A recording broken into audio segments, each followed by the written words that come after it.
La poussière magique de Meghan Markle et du prince Harry s'est émoussée, selon un commentateur royal, qui a critiqué la carrière du duc et de la duchesse de Sussex à Hollywood. Cela fait près de 2 ans qu'il est apparu que Meghan Markle et le prince Harry avaient signé un accord avec Netflix d'une valeur de 100 millions de dollars, 83 millions de livres sterling, pour créer du contenu, notamment des documentaires, des films et des programmes pour enfants. Bien qu'il soit entendu que le duc et la duchesse de Sussex ont des projets en cours, le couple n'a pas encore livré de contenu pour le service de streaming. Cela survient alors que Netflix fait face à d'énormes pertes d'abonnés, entraînant la perte de 200 milliards de dollars, 165 milliards de livres sterling, de sa valeur cette année jusqu'à présent. Maintenant, les commentateurs et observateurs royaux se demandent si les objectifs de carrière initiaux des Sussex sont toujours à portée de main. Daniela Elser, une journaliste royale expérimentée, a affirmé que la poussière magique de Meghan et Harry s'était largement émoussée et a jeté le doute sur l'avenir lucratif du couple avec le service de streaming.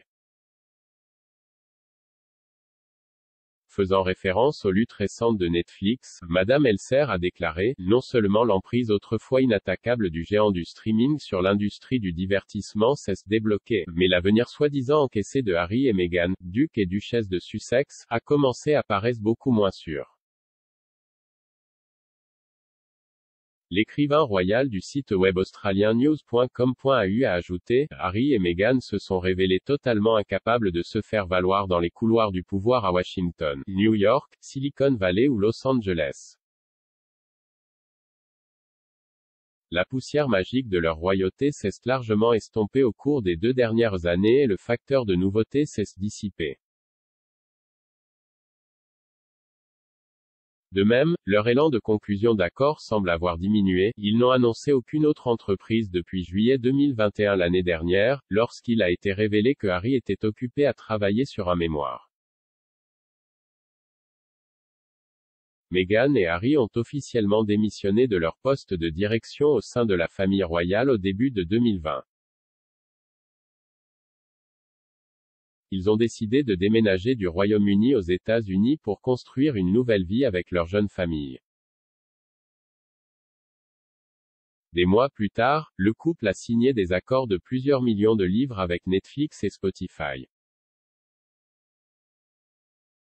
Le duc et la duchesse ont publié un épisode de podcast sous Archewell Audio sur Spotify, un spécial vacances en décembre 2020.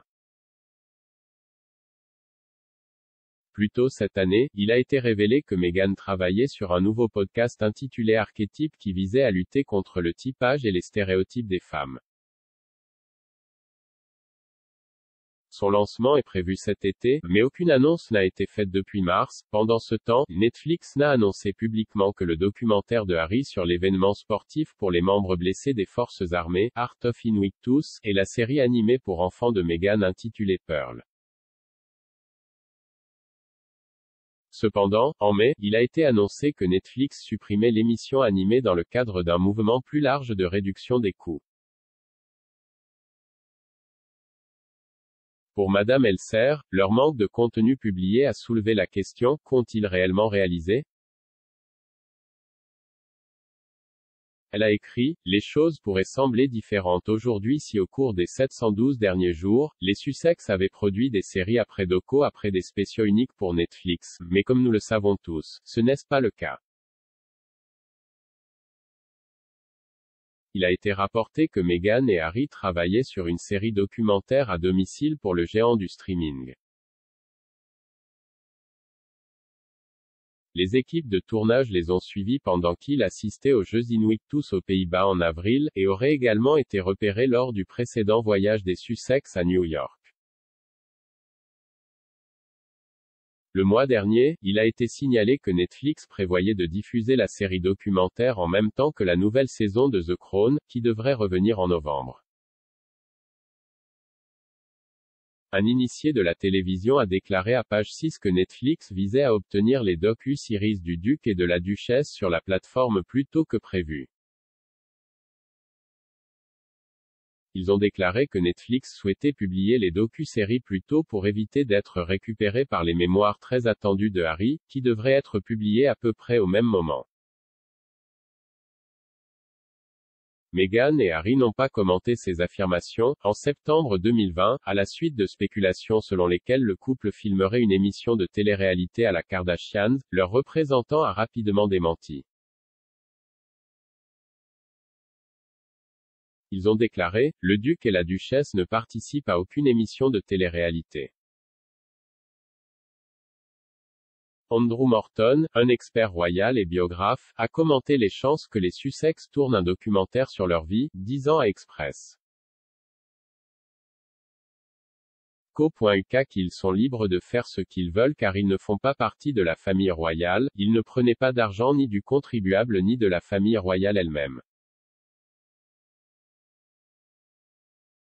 Cependant, il a émis des doutes sur la probabilité parce que cela irait à l'encontre de tout ce qu'ils ont dit sur le fait de vouloir un certain degré d'intimité dans leur vie. Et franchement, les gens sont moins intéressés par Harry et Meghan et plus intéressés par leurs enfants. Donc, ils ne vont pas filmer une histoire de leur vie sans impliquer leurs enfants, et la seule chose qu'ils essaient et ont fait courageusement au cours des derniers mois est de garder leurs enfants hors de la vue du public. Donc, sur cette base, je dirais que les chances qu'ils travaillent sur un documentaire sur leur vie sont plutôt minces.